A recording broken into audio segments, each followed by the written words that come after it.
Hello students, welcome back to my channel. आज हम सीखेंगे contingency table and test of independence क्या होता है। सो डेफिनेशन हमें क्या बता रही है।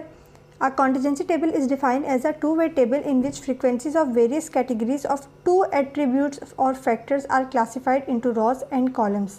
मीन्स के टू एट्रीब्यूट्स या टू करेक्टरिस्टिक्स के बेसिस के ऊपर हमें फ्रीक्वेंसीज गिवन होती है, या तो वो रॉज में गिवन होगी या तो वो कॉलम्स में गिवन होंगी। For example income level, income या तो हाई होती है या लो होती है। तो ये हाई और लो इसके क्या है, ये टू इसके एट्रीब्यूट्स है। किसके एट्रीब्यूट्स है? इनकम के एट्रीब्यूट्स हैं। इसी तरह से हम एग्जांपल लेते हैं एजुकेशन की। सो एजुकेशन या तो प्राइवेट होती है या गवर्नमेंट होती है। सो ये दोनों ही इसके एट्रीब्यूट्स हैं। सो स्टूडेंट्स, इसके अंदर हम जो फार्मूला यूज़ करते हैं वो बिल्कुल चाय स्क्वायर वाला फार्मूला यूज़ करते हैं। अगर आपने चाय स्क्वायर वाली वीडियो नहीं देखी तो मैं उसका लिंक डिस्क्रिप्शन बॉक्स में दे दूँगी, आप वहाँ से जाके भी देख सकते हैं। चाहे ये वाला फार्मूला यूज़ करेंगे हम इसके अंदर, लेकिन ये वाला फार्मूला कब यूज़ होगा? जब हमें इसकी एस्टिमेटेड वैल्यू को फाइंड करना होगा। अब एस्टिमेटेड वैल्यू जो है वो किस तरह फाइंड होगी, यानी कि रॉज और कॉलम को मल्टीप्लाई करके डिवाइडेड बाय उसके ग्रैंड टोटल से। ये मज़ीद क्लैरिफाई तब होगा जब हम इसका क्वेश्चन सॉल्व करेंगे। ऑब्जर्वेशन माइनस एस्टिमेटेड वैल्यू का whole square divided by estimated value. तो हमारे पास क्या आ जाएगी? कॉन्टिजेंसी टेबल की वैल्यू आ जाएगी। अब इसके अंदर जो हम पहले जो डिग्री ऑफ फ्रीडम यूज़ करते थे वो हम यूज़ करते थे n-1। हम ये वाला डिग्री ऑफ फ्रीडम यूज़ करते थे, लेकिन हम इसके अंदर डिग्री ऑफ फ्रीडम दो इस तरह ये यूज़ करेंगे, यानी R मीन्स के Ross and C means column. So students, ये हमारे पास क्वेश्चन है। इस क्वेश्चन के अंदर क्या कह रहे हैं कि 1600 families are selected at random in a city to the test the believe that high income families usually send their children to private schools and low income families often send their children to government schools. और उसके ये सारे के सारे results बताए हुए हैं कि ये हमारे पास ये इनकम बताई हुई है और ये हमारे पास स्कूल्स बताए हुए हैं कि स्कूल से प्राइवेट है, गवर्नमेंट है, इनकम लो है और हाई है। अब हमें क्या करना है, इसको जस्टिफाई करना है। हमें इसके साथ लेवल ऑफ सिग्निफिकेंस क्या दिया हुआ है? 0.05। अब जो हमारे पास हाइपोथेसिस है वो क्या है? यहाँ पर टू एट्रीब्यूट्स कौन कौन से गिवन है? एक तो हमें इनकम दिया हुआ है एंड दूसरा the types of school given है।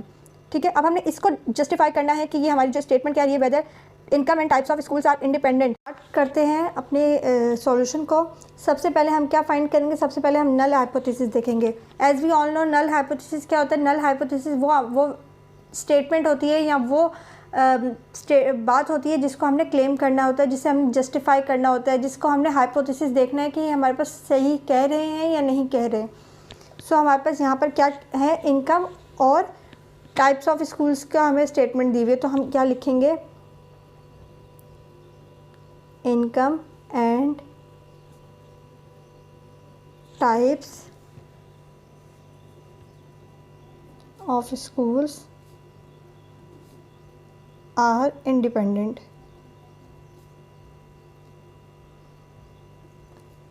ठीक है, अब नेक्स्ट हमारी बात क्या आती है? हमें क्या फाइंड करना होता है? नल हाइपोथेसिस फाइंड करना होता है। Null hypothesis, as we all know कि नल हाइपोथेसिस ऑल्टरनेटिव हाइपोथेसिस जो है वो नल हाइपोथेसिस के बिल्कुल ऑपोजिट होता है। ऑल्टरनेटिव हाइपोथेसिस में हम क्या लिखेंगे? जैसे हमने यहाँ पर लिखा है income and types of schools are independent है, तो हम उसके अंदर क्या लिखेंगे? Income and types of schools are not independent. लिख लेते हैं income and types of schools are not independent. Number 3 के अंदर हम क्या लगाते हैं? लेवल ऑफ सिग्निफिकेंस बताते हैं। लेवल ऑफ सिग्निफिकेंस हमारी क्वेश्चन में हमें क्या गिवन है? 0.05। तो हम 0.05 लगा देंगे। फोर्थ स्टेप हम क्या लिखते हैं? टेस्ट स्टैटिस्टिक्स का लिखते हैं।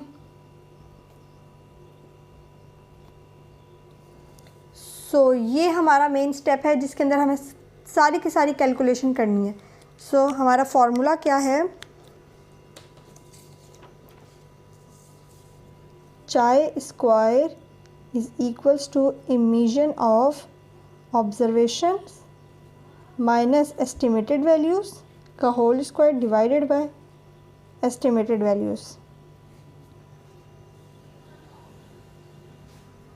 अब हम इसके अंदर सॉल्व करते हैं। तो सबसे पहले हमें क्या फाइंड करना है? सबसे पहले हमें इसकी ऑब्जर्वेशंस को फाइंड करना है। तो सबसे पहले हम लिखेंगे सिंस। अब आ जाएंगे क्वेश्चन की तरफ।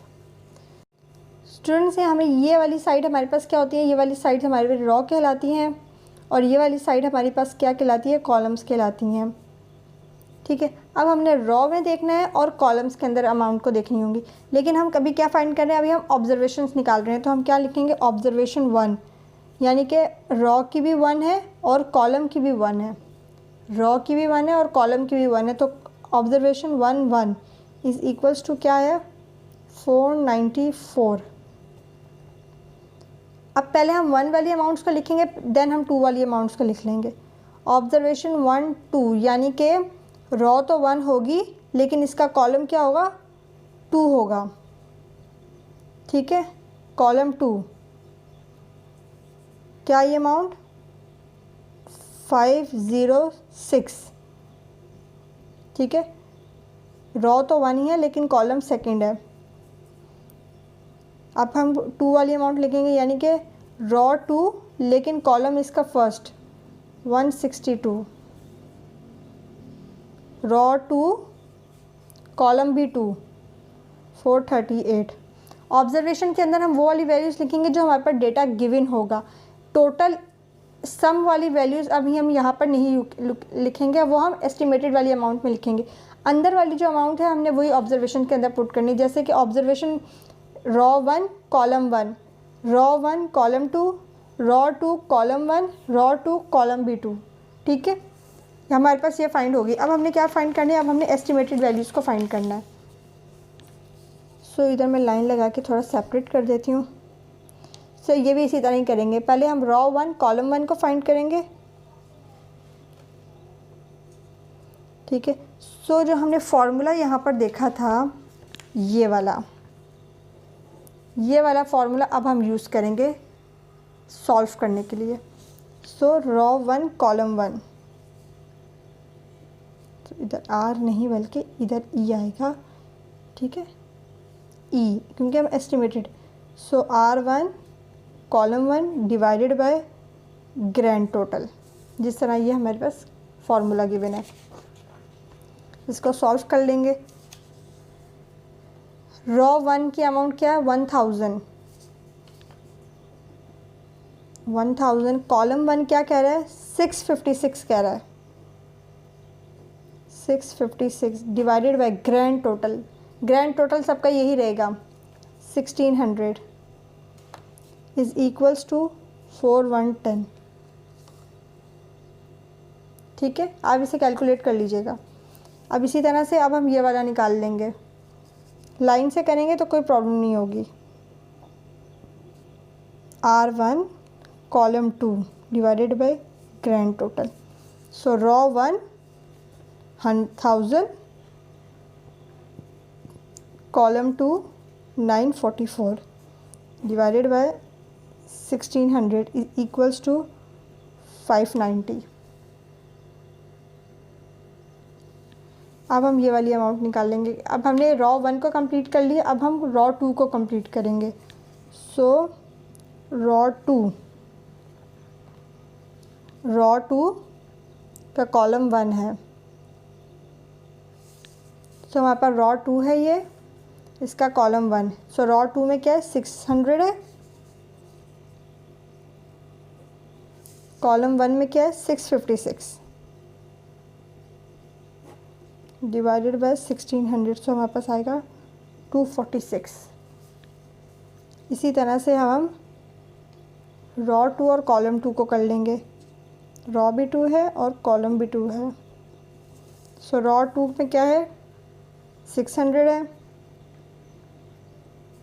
और कॉलम 2 में क्या है 944 डिवाइडेड बाय 1600 इक्वल्स टू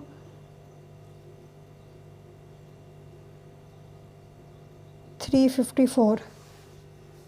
सो अब हमने क्या फाइंड कर लिया, हमने ऑब्जर्वेशंस और एस्टिमेटेड वैल्यूज़ फाइंड कर लिए। अब हम इसके बाद बनाएंगे टेबल हमने बना लिया है। अब हम इसके अंदर अब वैल्यूज़ पुट करेंगे। कौन सी वाली वैल्यूज़ पुट करेंगे, ये फार्मूले वाली। सो इधर ऑब्जर्वेशन, इधर एस्टिमेटेड का, और इधर हम लगा देंगे ऑब्जर्वेशन माने एस्टिमेटेड वैल्यू का whole square divided by estimated value, ठीक है। अब हम लाइन से काम करेंगे। याद रखिएगा स्टूडेंट्स, ऑब्जर्वेशन अगर हम रॉ 1 और कॉलम 1 की ले रहे हैं तो एस्टिमेटेड वैल्यू भी रॉ 1 और कॉलम 1 की ही उसके आगे ऐड करेंगे, वरना सॉल्यूशन गलत हो जाएगा। सो ऑब्जर्वेशन 1 क्या है 494, ये मैं सिर्फ लाइन में लाने के लिए कर रही हूँ, ठीक है। अब इसकी अमाउंट क्या है, रॉ 1 और कॉलम 1 की 410, तो यूँ लिख लेंगे रॉ 12506 और ये क्या है हमारे पास 590, 162 246 है, ठीक है। अब हम ऑब्जर्वेशन 2 इसकी 438 और इसकी ये वाली अमाउंट क्या है 354, इसका भी टोटल करेंगे तो 1600 आएगा, इसका भी टोटल करेंगे तो 1600 हमारे पास इसकी अमाउंट आएगी।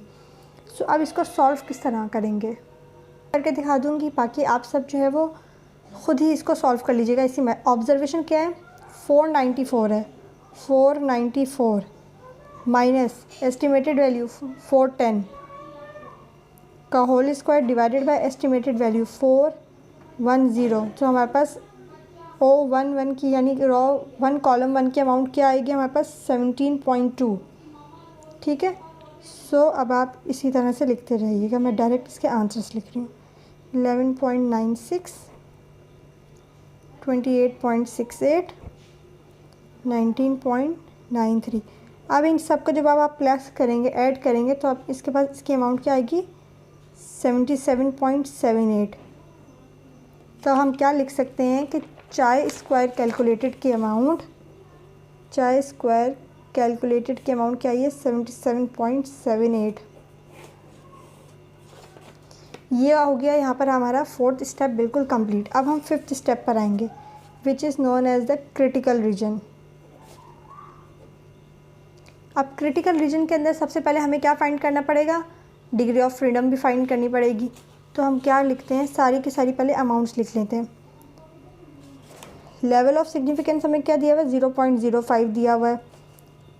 चाय स्क्वायर कैलकुलेटेड की अमाउंट हमारे पास क्या आई है 77.78 आ गई है।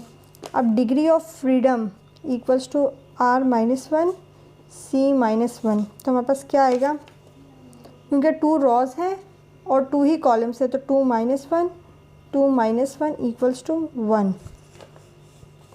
अब हम निकालेंगे चाय स्क्वायर टैबुलेटेड की अमाउंट।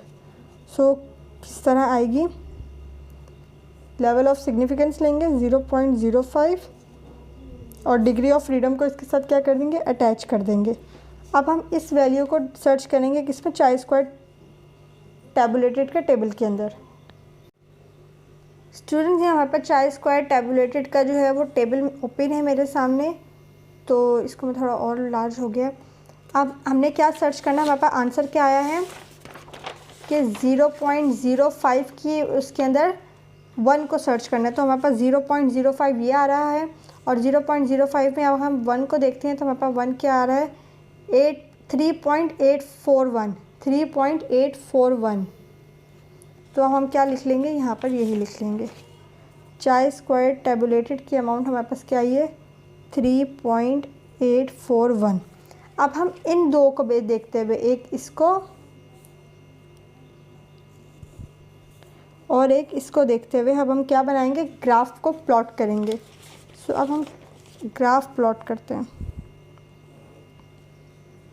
ठीक है। सो ये बन जाएगा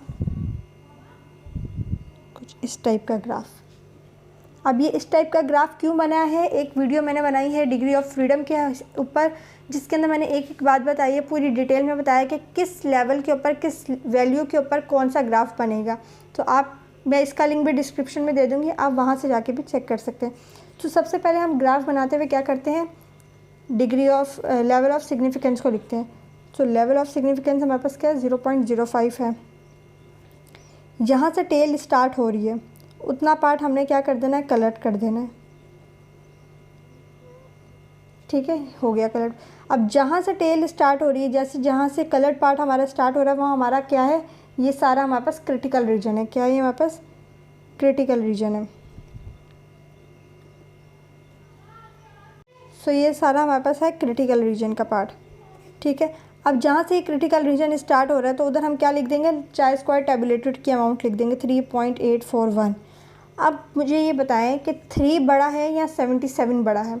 77 बड़ा है ना, तो 3 के बाद ही आता है 77, यानी यहाँ पर अगर हम 0 एज्यूम करते हैं तो 77 तो इसके कहीं बहुत दूर एज्यूम करके यहाँ पर आ जाता है, तो यहाँ पर आता है 77.78।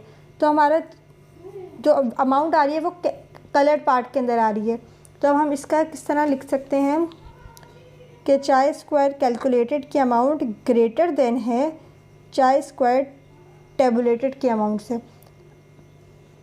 ऑलवेज रिमेंबर वन थिंग कि आपके जो लेफ़्ट हैंड साइड पर आता है साइन वो ग्रेटर का बनता है और राइट साइड वाला जो बनता है वो लेस देन का बनता है। तो अब हम क्या बना लेते हैं इसका कंक्लूजन। सो कंक्लूजन, सबसे पहले अमाउंट हम बात क्या लिखेंगे कि चाय स्क्वायर कैलकुलेटेड की value falls in critical reason. क्यों? क्योंकि हमारे पास जो 77 वाला पार्ट आता है वो कलर्ड इस एरिया के अंदर आ रहा है, तो ये हमारा फॉल कर रहा है क्रिटिकल रीजन के अंदर।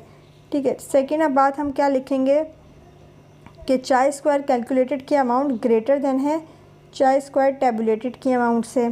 ठीक है, दूसरी बात होगी। अब हम क्या लिखेंगे, therefore we reject null hypothesis and conclude that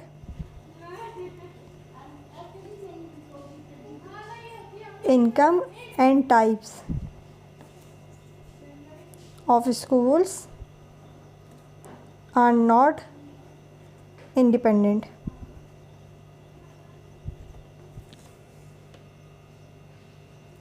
इसको हम दूसरे तरीके से भी लिख सकते हैं, आपको जो मेथड इजी लगे आप उस तरह भी कर सकते हैं। अभी हम लिखते हैं since chi square calculated amount greater than है चाय स्क्वायर टेबुलेटेड की अमाउंट से, we reject null hypothesis where chi square calculated equals to 77.78 and chi square tabulated की अमाउंट हमारे पास 3.841 आई है। सो उम्मीद करती हूँ आपको आज की वीडियो पसंद आई होगी और आज का लेक्चर आपको समझ में आया होगा। मिलते हैं नेक्स्ट वीडियो में, अपना रखिएगा बहुत सारा ख्याल। अल्लाह हाफिज़।